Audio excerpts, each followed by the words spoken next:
Mom, help. I'm feeling really sick with a high fever. While I was visiting my parents to take care of my mom, I got a distress call from my 6-year-old daughter. What? Dad isn't there. I wanted to ask my husband, who should have been with her, about our daughter's condition. Dad's got a fever of 104 degrees. He's not getting out of bed. To my surprise, he was also down with a fever. I quickly explained the situation to my mom, jumped into the car, and rushed back home. However, when I got home, there was no sign of my husband, who should have been asleep. And there, I was met with an unbelievable truth beyond my imagination. I'm Scarlett, 33 years old, living with my husband, Zion, who's the same age, and our 6-year-old daughter, Luna. I work from home prioritizing childcare. My husband, Zion, introduced me to a friend who said we'd get along great, and I did. We both loved gaming, which made us click instantly, leading to marriage. He's a diligent person and loves cooking, often helping around the house. Plus, ever since our daughter was born, he's been completely smitten with her, forgetting his once-beloved games. Luna loves her dad so much that she's happy to go to the park with him even when I'm not around. Watching their close bond always brought a smile to my face. However, around the time Luna turned 5, Zion started acting differently. While he still took care of our daughter and did chores, he seemed absent-minded, often not really listening when spoken to. And then, this happened. Scarlett's working from home today, right? I'll take Luna to the park. Thanks. That helps. He left with our daughter in the car. 2 hours later, when I finished work earlier than expected, I went to the park, but they were nowhere to be found. I called Zion multiple times, but I couldn't reach him. Eventually, they came back as if nothing had happened. Luna, where were you and what were you doing? We went for a drive. I waited in the car the whole time watching cartoons while Dad was busy. I was shocked not only because Zion had changed plans without telling me but also for making Luna wait in the car for so long. Hey Zion, what were you thinking? Well, on our way to the park, I got called into work suddenly. So, we went for a drive instead. His explanation seemed fishy. Although I felt a bit uneasy about his behavior, I let it slide since our daughter was safe and didn't press further. However, Zion's suspicious actions didn't end there. One day, when he was looking at his phone in the living room, he quickly hid the screen when I casually approached him. What's wrong? Why are you so jumpy? It was just a joke, but he got defensive and angry and said, nothing. Something's definitely different. Could he be cheating? Such thoughts crossed my mind, but our conversations remained the same, and I still felt his love, so I dismissed those suspicions. It's troubling. My usually kind husband started raising his voice when anything bothered him. On top of that, he began going out more on weekends, saying he was busy with work. Working again this weekend? Yes, sorry. I used to take weekends off because of our little one. But now that she's 6, I need to make up for lost time. So, a coworker had been covering for his job on weekends because of our young daughter. It made sense when I thought about it, although I had felt uneasy about his changes. One day, I got a call that my mom had fallen at home and hurt her back. She'd act quickly to avoid worrying us. Unable to wait, I consulted my husband. We're fine here, so go stay with your mom for a while. I'll be okay with Dad here. So, I ended up going back to my parents' place until my mom could move around on her own. When I called my daughter that night, her voice said, "Don't worry, Mom," gave me a huge sense of relief. Luckily, there was nothing wrong with my mother's bones, and she'd be fine as long as she rested. She could come home in about a week. However, by the next evening, Luna seemed to have lost her previous energy. "Dad's here, so I'm okay." Cough cough. "Are you catching a cold, Luna? Tell Dad and get under the covers to stay warm." "Okay, got it." She still seemed lively, but her cough worried me a bit. Then, the next day around 3 p.m., I was pondering that when my daughter called. Guess what? Luna has a fever of 40 degrees. And on top of that, even my husband, Zion, has a 40-degree fever and is knocked out. When I filled my mom in on the situation over the phone, she said, "I'm getting better now, so you better head home right now," and gave me a little push. So, I quickly hopped into my car and raced home. When I finally got there and burst into my daughter's room, there was Luna, with a bright red face, breathing heavily. "Sorry I'm late. You're gonna be okay." Even though she was suffering from a fever, she noticed me and gave a weak nod. Seeing her in such a pitiful state made me choke back tears. After making sure Luna was okay for the time being, I decided to check on Zion. My daughter said he should be down with a fever too. Heading to our bedroom, I noticed the blankets were oddly puffed up. When I pulled back the covers, I found pillows lined up to make it look like someone was sleeping there. Luna must have thought Zion was sleeping. If that's the case, where did he go? Scarlett couldn't find Zion anywhere in the house. It felt as if he'd vanished like a fox. Though I felt strange in my gut, my daughter was my top priority. Ignoring my bad thoughts, I rushed her to the hospital. Luckily, the doctor said she wasn't seriously ill and sent us home with fever reducers and cold medicine. I'm glad Mom's back. I'm not going anywhere else, so rest and get some sleep. Luna squeezed my hand, looking relieved, and gave me a smile. I felt deeply relieved that she was okay. Once I made sure my daughter was peacefully asleep, I started looking into Zion's whereabouts again. I tried calling his phone, but predictably, it went straight to voicemail.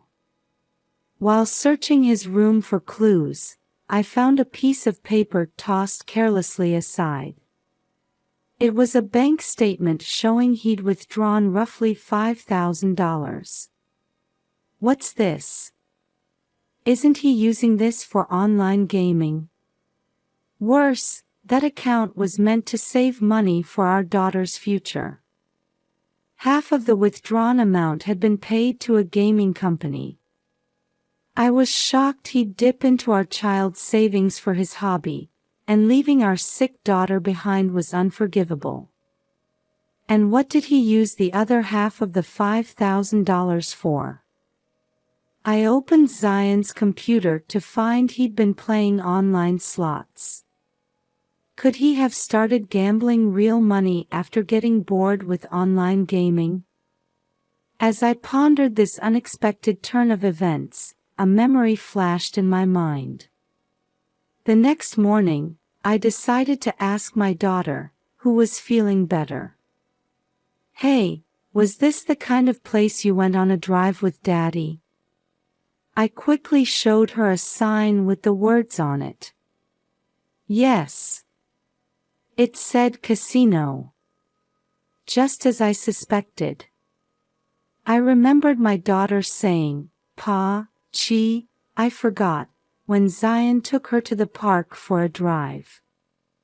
He must have been gambling while making her wait in the car. With this, all of Zion's suspicious actions made sense. He must have hidden his phone screen out of fear of being caught up in his gaming. His overtime work was probably just an excuse to wander around and lie to his family. Leaving our sick daughter in the car for hours, putting her in danger twice, was unacceptable. I won't forgive this. I'll make him pay. I vowed revenge against my husband. First, I immediately contacted a friend who worked with Zion to confirm his overtime claims. As I suspected, the company policy was to encourage everyone to take weekends off. My friend reluctantly informed me that Zion had requested a day off due to our daughter's illness, but he was absent without notice today. This had become an issue within the company. As I suspected, he's been playing around freely. That night, I waited with frustration beside my still feverish daughter for Zion, but he never came home.